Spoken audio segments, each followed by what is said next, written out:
Hello and welcome to day 22 of Vita. So I had a ton of fun yesterday telling you all about my favorite Korean dramas that you can find on Netflix, and obviously the ones that I recommend you watch first before the others. So because of that, I thought that today I would share with you my thoughts on another Korean drama that's on Netflix. So today I want to talk about the newest Netflix original Korean drama called The King, Eternal Monarch. I watched its first episode, and so I want to tell you about it and what I think so far.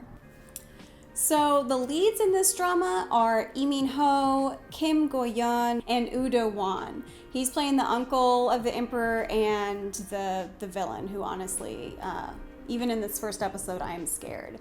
Lee Min-ho has been in a lot of popular dramas and movies over the years, Boys Over Flowers being one of the more popular ones. Another really popular one that I remember was City Hunter.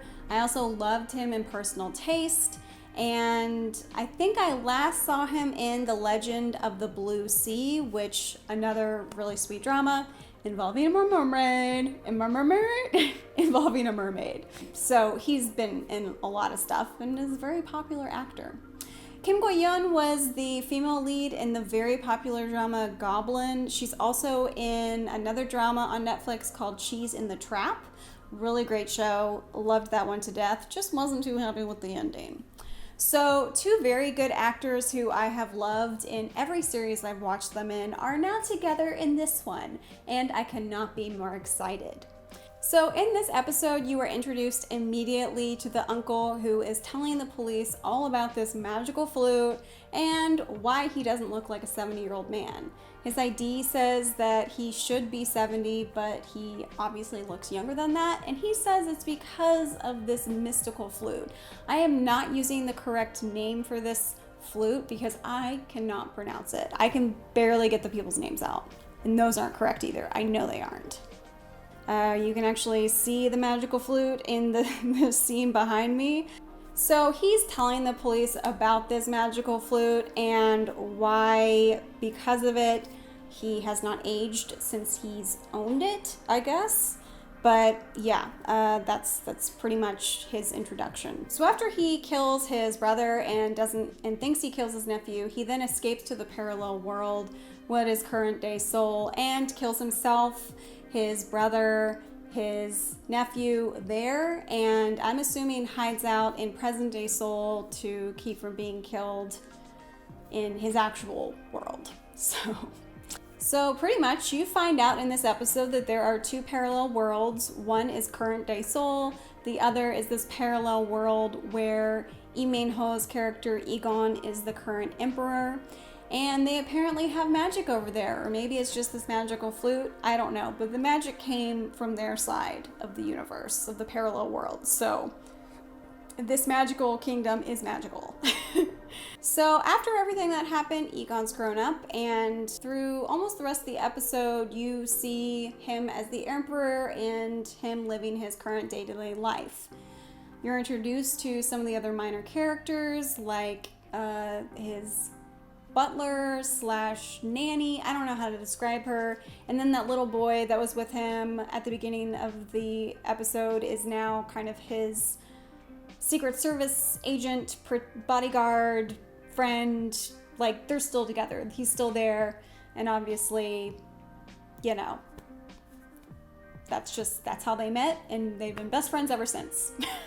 So later in the episode, you do finally get to see the young detective who Egon believes rescued him as a boy when his uncle killed his father and tried to kill him.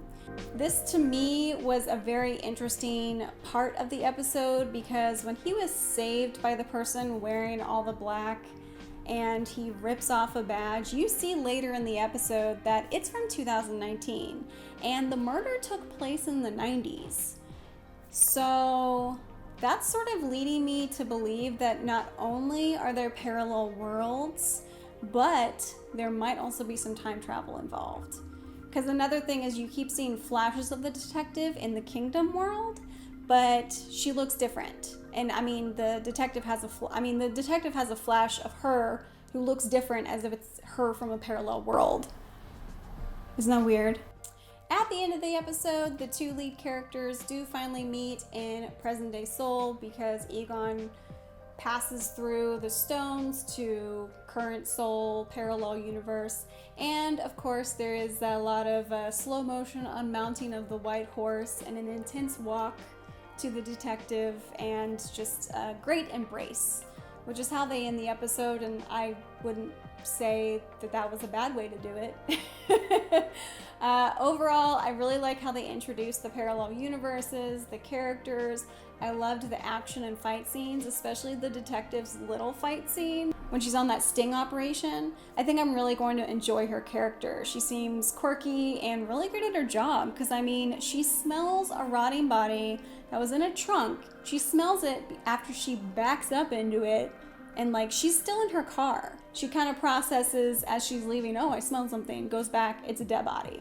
So seems like she's not going to take any shit from anyone and she can kick some butt, and I'm excited to see how her character develops.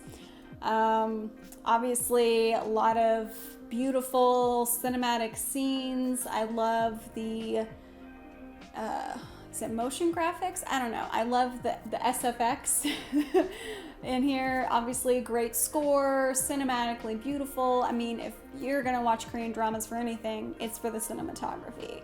Overall, loved this episode. I am so hooked already. I cannot wait for the second one, and I'm probably gonna watch it right after this. The only thing that did bother me a little bit were the scenes where they were showing what a life of a current day emperor would be like. And I'm not sure why, but his perfect white horse with his perfect white bridle and him, you know, riding on his land, it just, I don't know. I don't know if it was him on the horse, something was weird about it. But hey, it's royalty, and what better way to show off that you're royal than having a bright white horse named Maximus and also being part of a prestigious rowing team. So it's just whatever.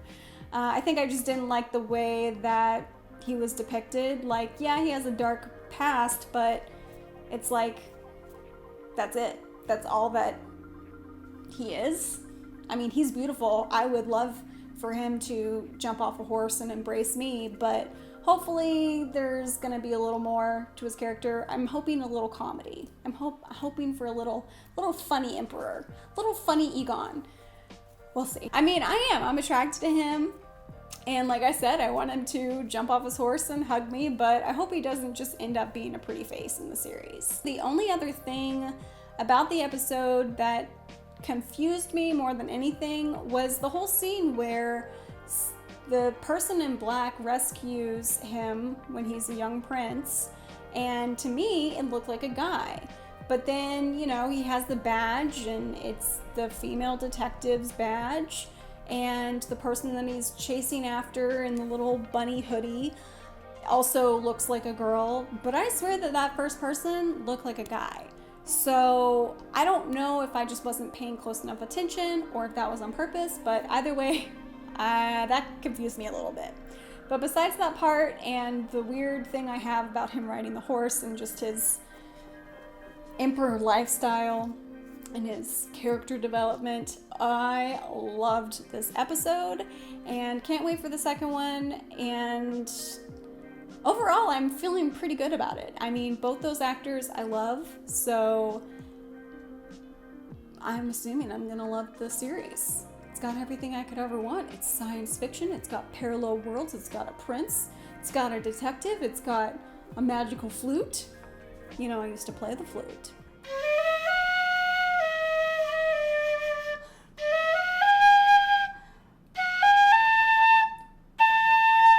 Anyway, are you watching this series? If you are, let me know how you feel about it in the comment below. In the comments below. And that's it. I hope you enjoyed watching, and I'll see you tomorrow. Bye.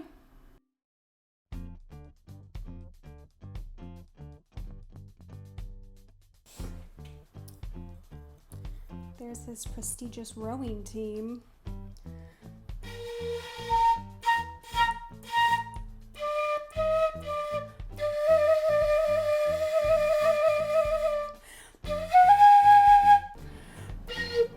I can't ever get this finger.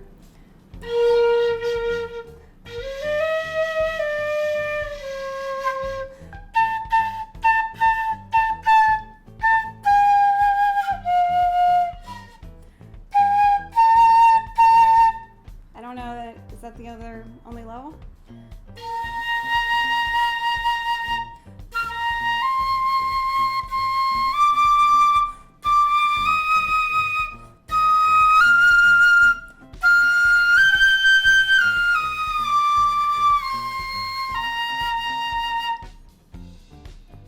Can't read music anymore, but I can still do that, so.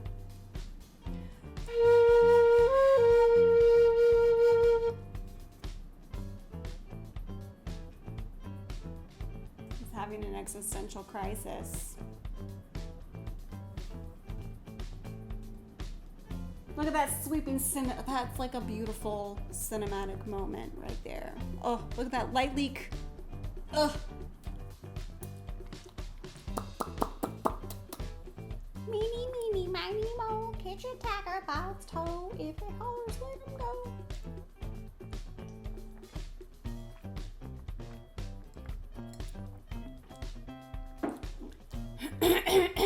So after you see what happened to Egon as a prince, you now are pretty...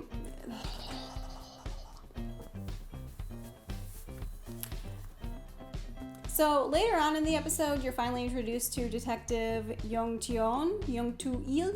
the detective. Oh God, why can't I say people's names? This is just embarrassing.